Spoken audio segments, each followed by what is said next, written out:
Les joies du voisinage.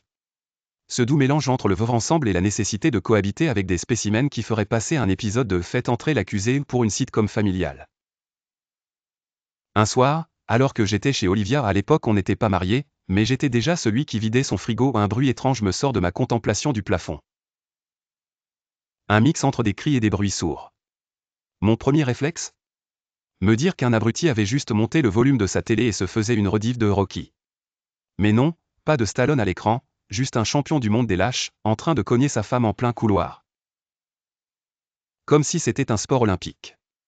Et évidemment, les gosses sur la côté. Là, mon sang ne fait qu'un tour. Moi, handicapé ou pas, je descends immédiatement. En principe, j'ai une canne avec moi, mais l'adrénaline est un bien meilleur soutien que du bois. J'arrive face à monsieur, qui s'échauffe toujours les phalanges sur sa femme, et je lâche, bien calmement. Espèce de lâche de merde. T'as envie de taper quelqu'un ? Prends-toi à quelqu'un qui sait se défendre. Là, il me regarde, l'air de dire c'est qui ce mec qui boite et qui vient me donner des leçons ?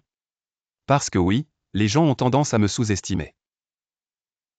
Petite info qu'ils ignorent, en tant que civil, j'ai été formé par des membres des forces spéciales de l'armée de l'air pour travailler avec eux. Je ne suis pas un monstre de muscles, mais je sais exactement où taper pour que ça fasse mal longtemps. Et surtout, j'ai une sainte horreur qu'on s'en prenne aux plus faibles. Alors, quand monsieur le beauf tuning décide qu'il va me montrer qui est l'homme ici, je me dis que c'est Noël avant l'heure. La suite ? Une magnifique démonstration de gravité appliquée. Je l'ai balancé dans les escaliers, il a dû voir sa vie défiler entre deux marches, traîner sur les rails du tramway et il voulait du contact, il en a eu. Et je finissais le travail en lui expliquant, à coups de rangers bien placés, pourquoi tabasser sa femme était une très mauvaise idée. À ce stade, un voisin policier qui rentrait chez lui tombe sur la scène et appelle des renforts.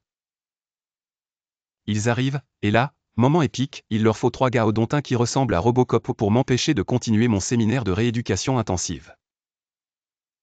Moi ?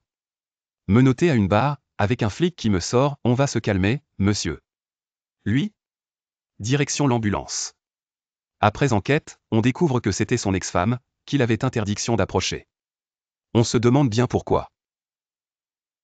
Résultat, moi, 1 heure au commissariat.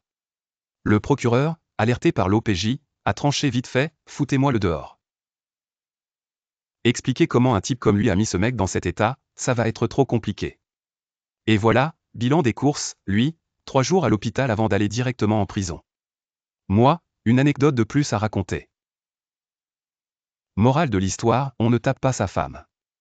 On ne sous-estime pas un handicapé qui boite, parce que son passé pourrait être plus costaud que ses genoux.